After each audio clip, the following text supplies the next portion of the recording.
In today's video, I'm reviewing a 2001 Ford Expedition. This is the first generation model of the Ford Expedition, introduced to market in 1997, seeing a minor refresh in 1999, and running through the 2002 model year. The Expedition is now in its fourth generation, and the full-size SUV segment has transformed significantly since the Expedition came to market back in 1997. At that time, the only competition within this segment came from the Chevy Tahoe and Suburban and the GMC Yukon and Suburban. The Ford Expedition is based off the F-150 pickup, and with that you'll see that the design is very similar, as well as many of the mechanical components and powertrain. Of course, the F-150 pickup has been the best-selling full-size pickup in the US for many years, and so they're starting with a really great template in the Expedition. It does come together very nicely. It's a very attractive SUV, although you'll see that this first generation of the Expedition has a much more curvy look to it than current and more recent generations of the F-150 and Expedition, which are much more boxy. Ford declined to offer an extended version of the Expedition to match the Suburban and the Yukon models. They did eventually introduce the Excursion model, which was discontinued, and then current generations of the Expedition are offered an extended model. But for this first generation, the Expedition is basically offered in the same length as the Chevy Tahoe and the GMC Yukon. It does have seating in the third row, allowing a total capacity of up to 9 passengers if you have a front bench seat.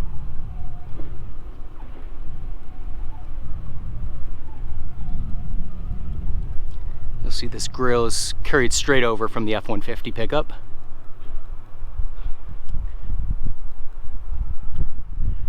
There were two different trim levels offered on the first generation of the Expedition.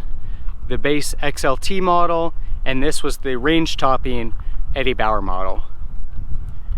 And as we get inside, you'll see that it's amazing how the luxury SUV market has really developed over the years. Despite this being the range-topping Eddie Bauer model, it's fairly simple overall. Not a lot of features available on this vehicle back in 2001. Although there's something nice about the simplicity of it as well.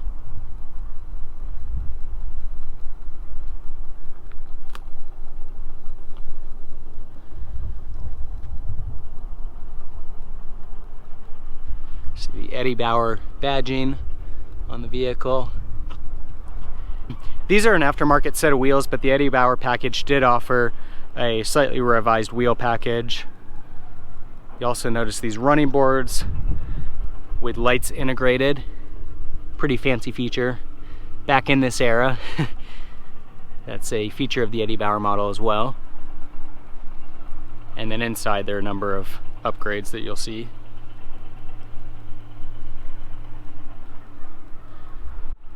This Expedition does have a sunroof, part of that Eddie Bauer package, as well as the integrated roof rack.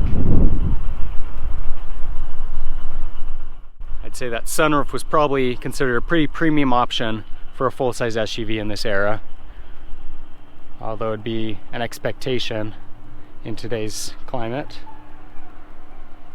But overall, you can see that the Expedition's got a nice clean look to it, very similar to that popular F-150 model. Clean, simple, and yet very truck-like. As we jump inside, one feature that I think is really cool on Ford models, still isn't used on any other model, is this little keypad. Kind of cool if you want to go on a run or something and leave your key in the vehicle. Gives you the ability to get inside.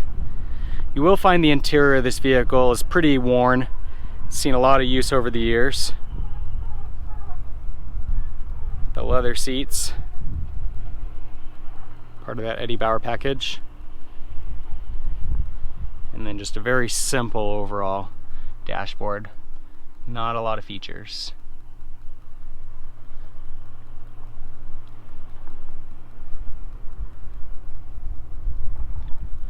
Do have power windows and door locks, power mirrors, memory settings for those power seats.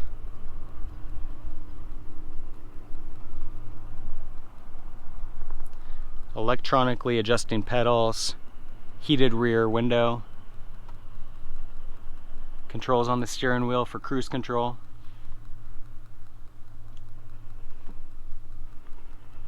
AM/FM radio with a cassette player. We've got heat and air conditioning. 4-wheel high and low with the flip of a button. Controls for the rear climate. Some cup holders. Large center console here. Looks like we got CD player in there as well. Controls up here for that sunroof. And then we've got some other settings for getting gas mileage and temperature on the exterior of the vehicle. Auto dimming rear view mirror.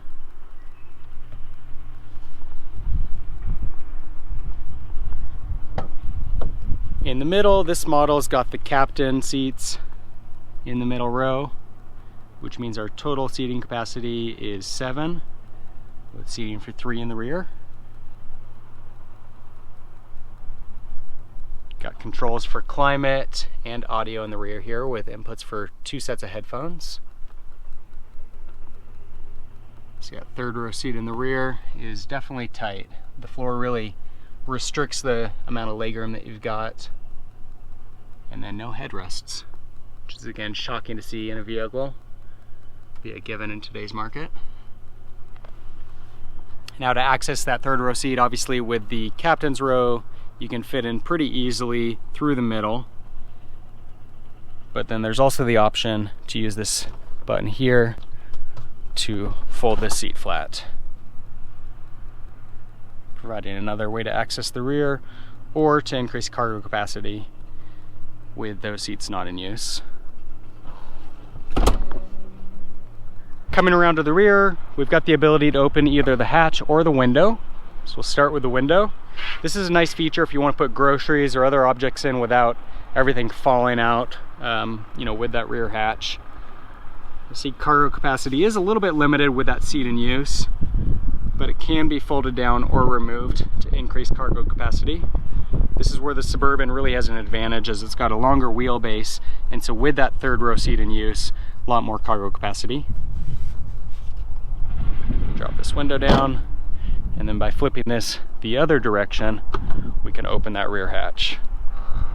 Give you a better view inside. The Expeditions offer neither rear or 4-wheel drive, with 2 engine options that are carried over from the F-150 pickup. The base engine is a 4.6 liter V8 with an EPA rating from 12 to 14 miles per gallon in the city and 16 to 19 miles per gallon on the highway, or a 5.4 liter Triton V8 like this model with an EPA rating between 11 to 12 miles per gallon in the city and 15 to 17 miles per gallon on the highway. Both of those engines are paired to a 4-speed automatic transmission.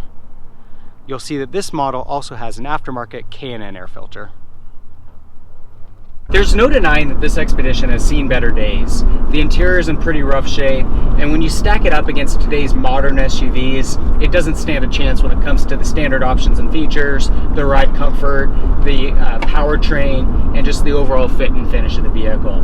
And yet, despite that, there's something refreshing about the simplistic nature of this Expedition. It's got a very truck-like ride characteristic to it, very stiff.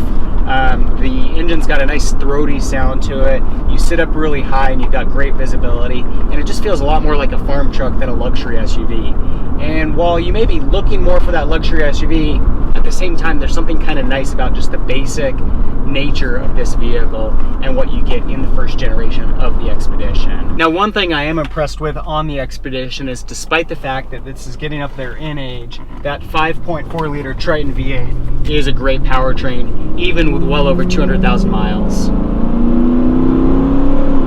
Here kicking in there. It's not fast, but it's got a nice throaty sound to it. It's very powerful and a really great overall powertrain. I can't do a review of the Expedition without comparing it to the Chevy Tahoe, Suburban, and GMC Yukon models. And after driving this vehicle, it makes a lot of sense to me why those models continue to outsell the Expedition, and likewise why the F-150 continues to outsell the Chevy Silverado and GMC Sierra.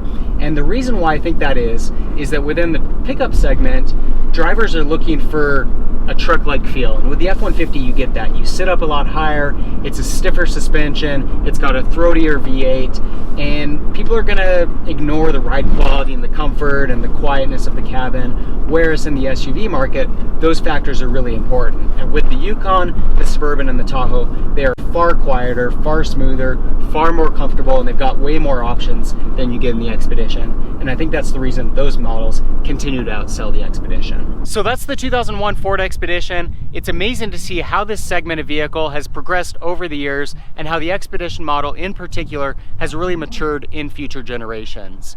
Despite that, there's still something to be said about the simplicity of the original Expedition.